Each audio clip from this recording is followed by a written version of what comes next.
स्वामी जी, जिस संसार में हम जी रहे हैं ये विविधता से भरा हुआ है।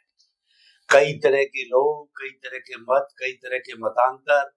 और तुलसीदास जी ने ये यहाँ तक कह दिया, तुलसी संसार में भांत भांत के लोग, सबसे हिलमिल चालिए नदी नाव संजो। यानी दुनिया में जीना है तो हमको हिलमिल के चलना पड़ेगा। तो कृपया ग्रस्त रहते हुए, सब लोगों को सुनते हुए, सारी बातों और परिवार का जीवन जीते हुए भी हमें कुछ जो है अध्यात्म विज्ञान की दृष्टि से ऐसे सूत्र दीजिए कि हम हर लेवल के ऊपर, परिवार में हो, समाज में हो, लोगों के साथ में हो, धर्म चर्चा में हो, तो हम जो है अपना एक आइडियल, शांतिपूर्ण, अच्छा जीवन जी सके, ताकि कोई अपने बारे में प्रश्न नहीं लगावे कि ये व्यक्ति ऐसा है और रोड़ा डालता है, या जो है वो कुछ न कुछ भेदभाव पैदा करता है। कृपया एक ऐसा जो है सीधा रास्ता हम जी सके जीवन जीने की दृष्टि से बताइए। प्रश्न के लिए धन्यवाद और सभी श्रोताओं को मेरा नमस्कार। हमारे पूर्वज महापुरुषों ने, सामाजिक व्यक्तियों ने, हमारे फोर फादर्स, ग्रैंडफादर ने भी जिस प्रकार से 50, 60, 17 साल का जीवन बिताया फैमिली के साथ, परिवार भी बड़ा था, 8-10 बच्चे बच्ची थे, उनका भी परिवार होता है, उनके भी बच्चे होते हैं, उनके साथ रहना, ये अभी के लाइफस्टाइल से तो कल्पना हो जाती है कि घर में 10 बच्चा बच्ची होना और सबको पढ़ाना, खिलाना, कपड़ा लत्ता और सबकी शादी करवाना और सबके माइंड को एक रखना, 25-30 साल तक, जहां तक शादी नहीं करे वहां तक, तो ये कोई छोटी बात नहीं है। इस प्रकार की परिस्थिति से हम पहले जी चुके हैं, ये कोई नई बात हमारे लिए नहीं है। आज का माहौल भले अलग है, मगर मैं ये बात कहना चाहता हूं कि वो जब परिस्थितियां थी और जी रहे थे, उस समय की सोच क्या है जो आज आप हमको काम में आए हैं। मैं सोच के आधार से मैंने एग्जाम्पल दिया। इसी प्रकार का आप जीवन जी सकते हैं। वो दुष्कर है अभी, मगर सोच तो रख सकते हैं। तो इसके पीछे सोच क्या थी? चाहे सामाजिक जीवन था, कौटुंबिक जीवन था, पारिवारिक जीवन था, बिजनेस लाइफ थी, धार्मिक लाइफ थी, सभी फील्डों के अंदर परिस्थितियां तो आती है, क्योंकि आप जब व्यक्तियों के साथ काम लोगे तो एडजस्ट तो होना ही पड़ेगा। तो जीवन जो है, जीवन जीने के लिए जो एक सोच होनी चाहिए कि जीवन एक अनुभव है और अनुभव किया जाता है, फिजिकल पाया नहीं जाता। और अनुभव का मतलब है internal maturity. You can not see but you can realise.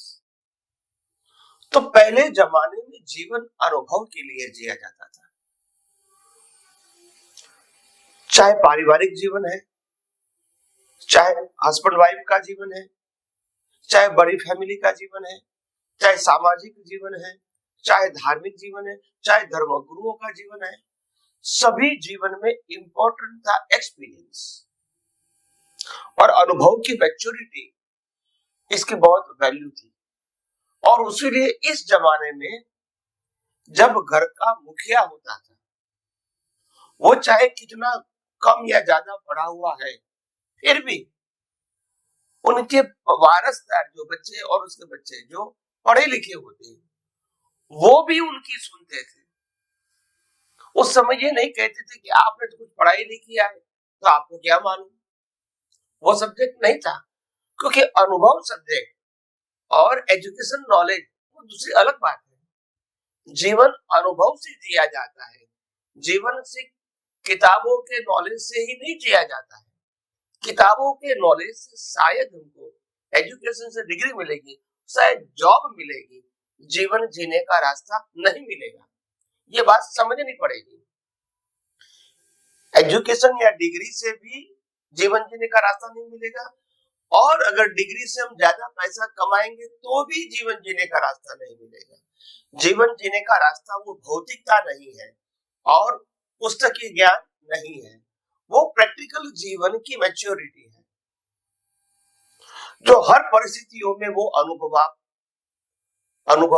महसूस कर सकते हैं और हर परिस्थितियों में शांत, स्थिर और स्वस्थ रह सकते हैं, संभाव में रह सकते हैं और परिस्थितियों को पास करते तक शांत रह सकते हैं। कई सारे व्यक्तियों के जीवन में ऐसा होता है कि उनको, एग्जाम्पल देता हूं, मकान लेना है, खुद का मकान। अभी जो मकान है वो जीर्ण है, पुराना है, उसके घर में छोटा भी है और उसमें 10-12 लोग रहते हैं, और मेरी सोच है कि मैं कुछ नया मकान लूं, बड़ा मकान लूं, ताकि हम सुविधा से रहे। मगर आज के जो इनकम ऑफ सोर्सेज है उसमें मेरी कैपेसिटी नया मकान लेने की है भी नहीं और थोड़े समय के बाद दिखती भी नहीं है, तो मैं शांत रहूंगा। भले पति पत्नी एक दूसरे की कंप्लेन करेंगे, बच्चे भी कंप्लेन करेंगी, बच्चे भी कंप्लेन करेंगी, क्योंकि जिस प्रकार से रहना चाहिए वो सुविधा नहीं है। मगर परिस्थिति ये है कि सुविधा लाने के लिए पैसा भी तो चाहिए, वो पैसा हमारे पास नहीं है, तो क्या करेंगे? तो हम एडजस्ट होने का प्रयास करते हैं, वेट करते हैं समय के ऊपर, और प्रयास करते हैं कैसे भी करके थोड़ा पैसा ज्यादा कमाए और उसमें से थोड़ा ज्यादा बचाए, ताकि हम 2-5 साल के बाद भी, 10 साल के बाद भी मकान ले सके। वहां तक तो धीरज रखनी पड़ेगी, शांत रहना पड़ेगा और परिवार के लोगों की फरियादें वो भी शांत मन से सुननी पड़ेगी, क्योंकि उनकी फरियाद एक जरूरत के रूप में भी होती है। आज घर में 10 लोग हैं और 2 ही कमरा है, तो माँ बाप कहाँ सोएंगे, बच्चे कहाँ सोएंगे, बच्ची बड़ी होती कहाँ सोएंगे, तो प्रश्न तो रहेंगे और उनकी फरियाद जायज है। मगर हमारे पास कोई सोर्स भी नहीं है, तो क्या करेंगे? तो हमको शांत रहना पड़ेगा। पहले बच्चा आपकी बात सही है, बच्चे आपकी बात सही है, हम मानते हैं कि घर थोड़ा व्यवस्थित चाहिए, मगर अभी संजोग नहीं है। आपकी कंप्लेन को मैं स्वीकार करता हूँ, मगर मेरी क्षमता नहीं है फुलफिल करने की, तो उसमें गुस्से होने की जरूरत नहीं है। आप समझो मेरी बात कि बच्चे लोग समझते नहीं, ऐसा नहीं बोलना चाहिए। You are the big person, you have to show their maturity. वो संस्कार आपके पास आएगा। अगर आप गुस्से हो जाओगे, तुम पढ़े लिखो, समझ में नहीं आती है, हमारे पास पैसा नहीं है, 50 लाख का मकान कहां से लेंगे, तो ये गुस्से की बात नहीं है, ये उसको थोपने की बात नहीं है। आप समझे? आपको आपकी परिस्थिति को महसूस करना है और हो सके तो करवाना है। कि भाई आपको बड़ा एजुकेशन लेना है, आपको डॉक्टर लाइन लेना है, मैं मानता हूँ, वो अच्छी बात है, वो भी मैं स्वीकार करता हूँ, मगर डॉक्टर लाइन के लिए, पढ़ाई के लिए जो पैसा चाहिए, फीस, वो मेरे पास नहीं है। अगर आप कोई सुविधा कर सकते हैं तो अच्छी बात है, मेरी क्षमता नहीं है अभी,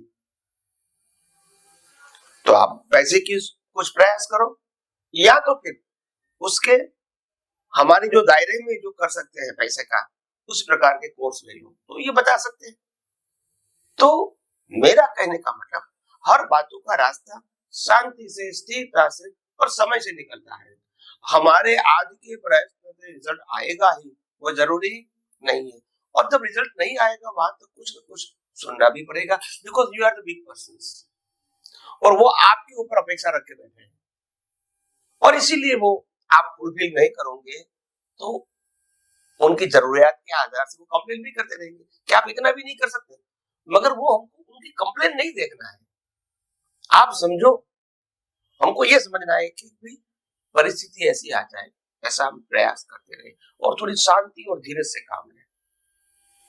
तो ये जो पहले क्षमता थी वो आज के लोगों में नहीं है, बड़े में भी नहीं है, युवाओं में भी नहीं है।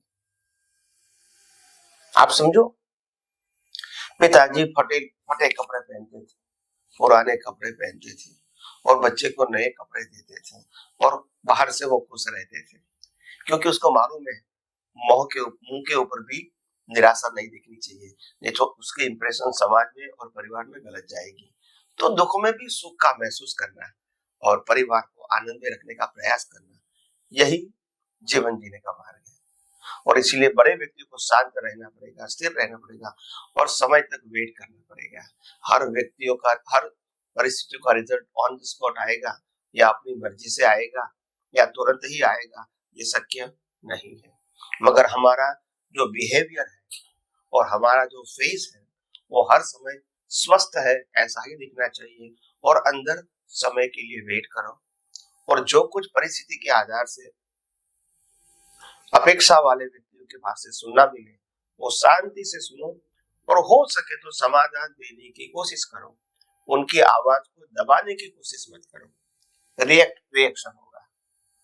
तो बात यह है कि जो जीवन जीने की कला पहले जमाने में, क्योंकि साधन नहीं थे, घर भी इतना अच्छा नहीं था, वाहन भी नहीं था, कपड़े भी इतने नहीं थे और फर्नीचर्स वगैरह, इंस्ट्रूमेंट वगैरह, इलेक्ट्रिकल इलेक्ट्रॉनिक्स वो भी नहीं थे। उस समय भी लोग जीते थे, आवक का साधन भी बहुत कम था और जीवन परिवार बहुत बड़ा था, तो जीते थे लोग, ऐसा नहीं कि नहीं जीते थे और शांति से जीते थे। बहुत सारी कमियां होने के बावजूद भी, नेसेसिटी नहीं होने के बावजूद भी वो शांति से, स्वस्थता से, क्योंकि बड़े व्यक्ति है वो सब कुछ डाइजेस्ट कर लेता था। तो उनके एग्जाम्पल से युवाओं को, युवतियों को एक रिजल्ट मिलता कि मैं पिताजी को कहूंगा, ठीक है मैंने बोल दिया गुस्से से, मगर आखिर वो क्या करेगा? तो उनको महसूस होने तक हम शांत और स्थिर रहेंगे। उत्तर देना वो कोई बड़ी बात नहीं है, उनको महसूस होने दो, फिर वो कंप्लेन नहीं करेगा। तो महसूस करवाने तक हमारी शांति स्थिरता बनी रहेगी और प्रयास भी होता रहेगा। जब समय नहीं आएगा वहां तक दोनों पैरेलल करना है। तो जब बड़ी व्यक्ति होती है उनकी मैच्योरिटी परिवार में अपने आप आ जाती है। वो ज्ञान दिया नहीं जाता है, वो ऑब्जर्वेशन से प्राप्त कर लेता है कि मेरे पिताजी ऐसे थे, मेरे पिताजी ऐसे थे, ऐसी परिस्थिति में वो इतने स्थिर रहे, शांत रहे। तो ये एक अनुभव करना और अनुभव को शेयर करने की एक प्रक्रिया होती है। मगर आजकल जो बुद्धिमान लोग हैं, पढ़े लिखे लोग हैं, पैसे वाले, साधन वाले लोग हैं, उनको कहते हैं ऐसा क्यों नहीं होता है? ऐसा तो हो सकता है भाई, हर चीज पैसों से या बाह्य शक्तियों से खरीदी नहीं जाती है। आखिर जीवन इज इम्पोर्टेंट, आप समझे? और लाइफ में मेल जुल रहेगा, एक दूसरे का समाधान रहेगा, तभी आनंद आएगा। आप समझे? अगर मेरे को भूख लगी है, आप खाना दोगे जरूरत का, तो मेरा समाधान होगा। मगर आप कहोगे नहीं ये 50 लाए आप खा लो, तो ये क्वांटिटी की बात नहीं है, दिखावे की बात नहीं है। Requirement is most important. और इतना फुलफिल कर सकते हैं तो अच्छी बात है, नहीं कर सकते तो कहो देखो हमारे पास अभी ये संसाधन उपलब्ध है, आपकी इच्छा आज नहीं तो कल हम पूरी करेंगे। हमारे पिताजी भी कहते थे, माताजी भी कहती थी, क्योंकि हम परिवार में 10 लोग थे। तो इसीलिए जीवन में ऐसा होता रहेगा। मगर हम आगे जाके ये आध्यात्म विज्ञान के माध्यम से सामाजिक जीवन का भी कैसे हम प्रैक्टिकल लाइफ में उपयोग करके मुक्तता की अनुभूति कर सके और जीवन में शांति, समाधान और स्थिरता बनी रहे, यही प्रयास हम करते रहेंगे। स्वामी जी आपका बहुत बहुत धन्यवाद।